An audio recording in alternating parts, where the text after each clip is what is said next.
Hey everyone, मैं अभिषेक और आप देख रहे हैं हमारा YouTube channel the Shivam educare. आज हम बात करने वाले हैं धारा 370 और 35A के बारे में।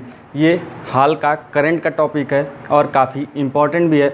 और मेरे मैसेजेज और कमेंट में ये आया था कि सर धारा 370 और 35A के ऊपर वीडियो बनाइए, तो आज मैं लेकर आया हूँ खास आप सभी के लिए 370 और 35A के बारे में पूरी एनालिसिस और पूरा एक कलेक्शन डाटा का, जिसमें आपका कोई भी पॉइंट नहीं छूटेगा। आपके लिए यदि इतनी मेहनत की जा रही है तो आपका भी कुछ फ़र्ज़ बनता है। दोस्तों के साथ शेयर कर दीजिए और अधिक से अधिक लोगों तक इस वीडियो को पहुंचाइए। तो चैनल पर नए तो चैनल को सब्सक्राइब कर दीजिए, साथ ही बेल आइकन को प्रेस कर दीजिए, आने वाले सभी वीडियो की नोटिफिकेशन आपको समय समय पर मिलती रहे। तो आइए आज की वीडियो शुरू करते हैं। देखिए आज जो टॉपिक है हमारा वह धारा 370 और 35A से संबंधित है। देखिए अब आपसे इस हम वीडियो में बेसिक से लेकर वर्तमान के सभी करंट सिनेरियो और सिचुएशन की बात करेंगे कि वर्तमान में कितने सीटें हैं लोकसभा की, राज्यसभा की, विधानसभा की। उसके बाद हम बात करेंगे कि धारा 370 से बदला क्या, ये जो 35A था या 370 था कब हमारे संविधान में इनैक्ट हुआ और कब इसे हटाया गया, बिल कब पास हुआ या बिल का नाम क्या था। इन सभी चीज़ों की चर्चा आज हम इस वीडियो में करने वाले हैं। तो आइए वीडियो शुरू करते हैं। देखिए जो धारा 370 है इसका संबंध किस राज्य से था, इसका संबंध था किस राज्य से, जम्मू कश्मीर से था। अब दूसरी चीज़ हमारे सामने आती है कि यह जो 370 था, देखिए एक बात याद रखिएगा, 370 और 35A ये दोनों अलग अलग चीज़ें हैं। 370 विशेष उपबंध प्रदान करता है जम्मू कश्मीर को और 35A कुछ अलग उपबंध प्रदान करता है। दोनों चीज़ों की चर्चा आज हम इस वीडियो में करेंगे। तो हम शुरू करते हैं 370 से। देखिए अनुच्छेद 370 जो है उसका संबंध जम्मू कश्मीर से है और ये जम्मू कश्मीर के ऊपर जो लगाया गया है 370 का प्रभाव, वह कब लगाया गया, 17 अक्टूबर 1949 को लगाया गया। कब, 17 अक्टूबर 1949 को। यह अपने कॉपी में या कहीं भी माइंड में लिख लीजिए, याद कर लीजिए, कब, 17 अक्टूबर 1949 में। दूसरी चीज़, यह जो धारा 370 का प्रारूप था जो हमारे संविधान में तैयार किया गया या प्रारूप इसका जो बनाया, वह पूछा जाएगा आपसे किसने बनाया। देखिए तो हमारे संविधान में प्रारूप के रूप में इसे प्रस्तुत किया था किसने, एन गोपाल स्वामी अयंगर ने। किसने किया था, एन गोपाल स्वामी अयंगर ने। क्या किया था इन्होंने, धारा 370 को संविधान में प्रारूप दिया था। किसने, एन गोपाल स्वामी अयंगर ने। अब ठीक है, इतनी चीज़ें हमको समझ में आ गई कि कब लगाया गया, यह किस राज्य से संबंधित है और इसे किसने प्रारूप के रूप में प्रस्तुत किया। अब हम बात करेंगे कि किसने अनुच्छेद 370 को कब हटाया गया और किसने बिल प्रस्तुत किया, इन सभी चीज़ों की। देखिए अनुच्छेद 370 आर्टिकल 370 को हटाया गया कब, 5 अगस्त 2019, मतलब पिछले साल 5 अगस्त को 2019 में क्या कर दिया गया था, हटा दिया गया था 370।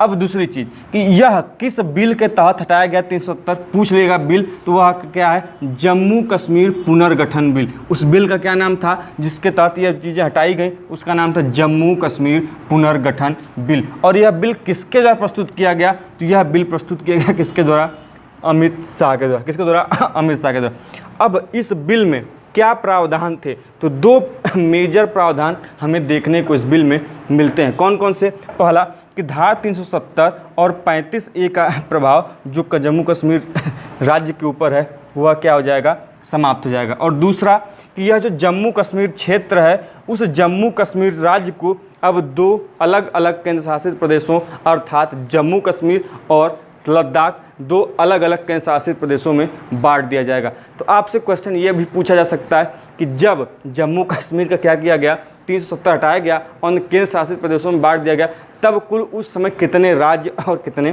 केंद्र शासित प्रदेश हो गए थे। देखिए तो उस समय कुल कितने राज्य हो गए थे, उस समय राज्य हो गए थे कितने, 28 राज्य, और राज्य केंद्र शासित प्रदेश कितने, 9। क्यों, अब कैसे, देखिए पहले 29 राज्य हुआ करते थे, 7 केंद्र शासित प्रदेश हुआ करते थे। तो उन राज्यों में 29 राज्यों में एक जम्मू कश्मीर हुआ करता था। तो अब जम्मू कश्मीर राज्य की कैटेगरी से हट गया, जैसे ही हटा तो 29 से क्या हो गए, 28, और कितने थे, 7 केंद्र शासित प्रदेश थे। और जम्मू कश्मीर किसमें बदल गया, 2 केंद्र शासित प्रदेशों में, तो 7 से क्या हो गए, 9 हो गए। तो उस समय 28 राज्य हो गए, 9 केंद्र शासित प्रदेश हो गए। कब, जब जम्मू कश्मीर से को क्या कर दिया गया, 2 केंद्र शासित प्रदेशों में बांट दिया गया।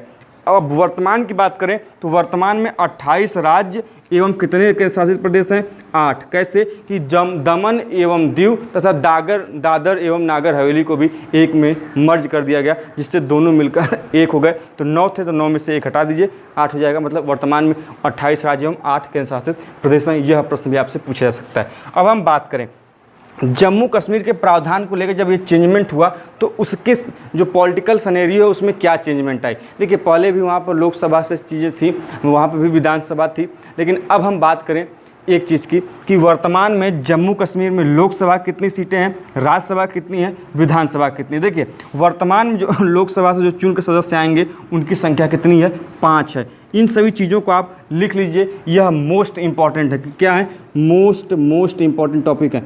तो जम्मू कश्मीर से लोकसभा से जो सदस्य चुनकर आएंगे वह 5 आएंगे, राज्यसभा से 4 आएंगे और विधानसभा से 114 परिसीमन जो होता है, जो कि सीमा निर्धारण के बाद जो ये बदला गया, तो सीमा निर्धारण किया गया तो 107 थे, 7 का और इजाफा किया गया, 114 कुल हो गए। लेकिन इस 114 में से जो 24 सीटें हैं वह पीओके में, जो कि पाकिस्तान ऑक्युपाइड कश्मीर है, उसके लिए निर्धारित की गई, जहाँ पर वर्तमान में चुनाव नहीं हो सकता क्योंकि यह पाकिस्तान के कब्जे का क्षेत्र है। तो इसलिए उसमें से 114 में से 24 घटा दीजिए, बची कितनी सीटें? 90 सीटें। इस 90 सीटों पर वर्तमान में चुनाव होगा, किसमें? विधानसभा का। तो हमने बात किया कि लोकसभा की 5 सीटें जम्मू कश्मीर में, राज्यसभा की 4 और विधानसभा की कुल सीटें पूछी जाए तो 114। वर्तमान में कितने पर चुनाव होगा? वह कितने होगा? 90 पर। यह बात ध्यान रखिएगा, कुल 114 और चुनाव कितने पर होगा? 90 पर। कितनी निर्धारित की गई पीओके के लिए? 24 निर्धारित की गई। अब हम बात करें लद्दाख की, तो लद्दाख में केवल लोकसभा की 1 सीट है। अब हम बात करें कौन सी चीज़ों की कि यह 35A क्या है? क्या है 35A? देखिए यह 35A जो था यह एक विशेष उपबंध लाया गया था। यह धारा 370 के साथ नहीं आया था, इसे 35A को बाद में इंसर्ट किया गया। पहले धारा 370 इंसर्ट हुआ था, बाद में 35A इंसर्ट हुआ था। तो यह 35A जो है यह हमारे संविधान में 1954 में शामिल किया गया एक राष्ट्रपति के आदेश के रूप में, और उस समय वह राष्ट्रपति कौन थे? वह थे डॉक्टर राजेंद्र प्रसाद। और यह 35A का मतलब क्या होता है? तो जो जम्मू कश्मीर के स्थायी निवासी हैं उनके जो स्थायी निवास को लेकर बात की जाती है कि कोई बाहरी आकर वहाँ पर बस नहीं सकता, वहाँ की ज़मीन नहीं खरीद सकता। तो यह जो स्थायी निवास का प्रावधान था वह किससे था? 35A से था। अब हम बात करें राज्यपालों की। देखिए अब केंद्र शासित प्रदेश हो गए तो वहाँ पर नए नए राज्यपाल भी नियुक्त हुए होंगे। यह राज्यपाल न कहलाकर इनको हम क्या बोलते हैं? उपराज्यपाल, लेफ्टिनेंट गवर्नर बोलते हैं। ध्यान रखिएगा, उपराज्यपाल। आपसे दे देगा ऑप्शन में सही गलत चुनने के लिए, तो आपका उपराज्यपाल वाला ऑप्शन सही होगा। देखिए जब जम्मू कश्मीर में लद्दाख बना तो उस समय जो वहाँ के प्रथम उपराज्यपाल नियुक्त किए गए थे, तो जम्मू कश्मीर के उस समय प्रथम उपराज्यपाल कौन थे? गिरीश चंद्र मुर्मू। कौन थे? गिरीश चंद्र मुर्मू। और लद्दाख के कौन किए गए थे?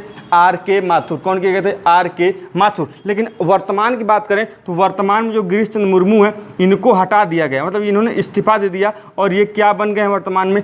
CAG, कैग हो गए। हमारे देश के नए कैग कौन है? गिरीश चंद्र मुर्मू। और गिरीश चंद्र मुर्मू के स्थान पर, क्योंकि अब इनका सीट खाली हो जाएगा, तो इनके स्थान पर जो उपराज्यपाल बने वर्तमान में जम्मू कश्मीर के वह कौन है? मनोज सिन्हा। कौन है? मनोज सिन्हा। और वर्तमान में लद्दाख के कौन है? RK माथुर हैं। अब हम बात करें कि जम्मू कश्मीर के एवं लद्दाख के पड़ोसी देशों एवं पड़ोसी क्या करते हैं राज्यों के बारे में, क्योंकि यह थोड़ा सिनेरियो बदला हुआ है, तो आपसे यह भी प्रश्न आपके आने की संभावना है एग्जाम में। तो जान लीजिए कि जो जम्मू कश्मीर है, यदि हम उसके वर्तमान के पड़ोसी राज्यों की बात करें तो यदि आप मैप देखेंगे जम्मू कश्मीर का, वर्तमान में बदला हुआ मैप जब हटा दिया गया, केंद्र शासित प्रदेश के रूप में बना दिए गए, तो इसमें जम्मू कश्मीर के वर्तमान में पड़ोसी 2 राज्य हैं। कितने? 2 राज्य। ध्यान रखिएगा, पूछ देगा कि वर्तमान में जम्मू कश्मीर के कितने पड़ोसी राज्य हैं, तो 2 हैं। कौन कौन से? हिमाचल प्रदेश और पंजाब। कौन? हिमाचल प्रदेश और पंजाब। और पड़ोसी देश कितने हैं? तो पड़ोसी देश है कितना? 1। वह कौन सा है? पाकिस्तान। कौन है? पाकिस्तान। जम्मू कश्मीर का पड़ोसी देश 1 है, केवल पाकिस्तान।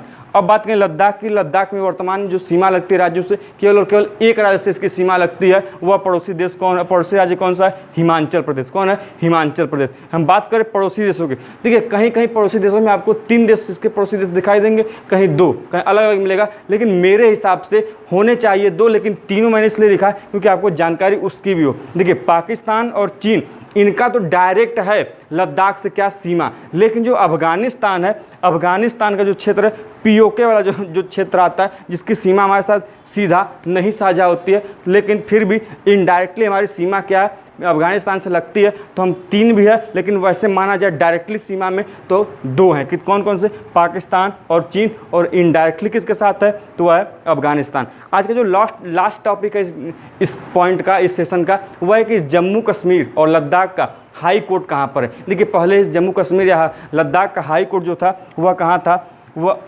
कहाँ था, श्रीनगर में जो जम्मू कश्मीर उच्च न्यायालय था वह था। तो अब वर्तमान में दोनों केंद्र शासित प्रदेशों के लिए कुल मिलाकर एक ही जम्मू क्या कर दिया गया है, उच्च न्यायालय कर दिया गया है। वह कौन सा, जो जम्मू कश्मीर में स्थित श्रीनगर उच्च न्यायालय है उसको।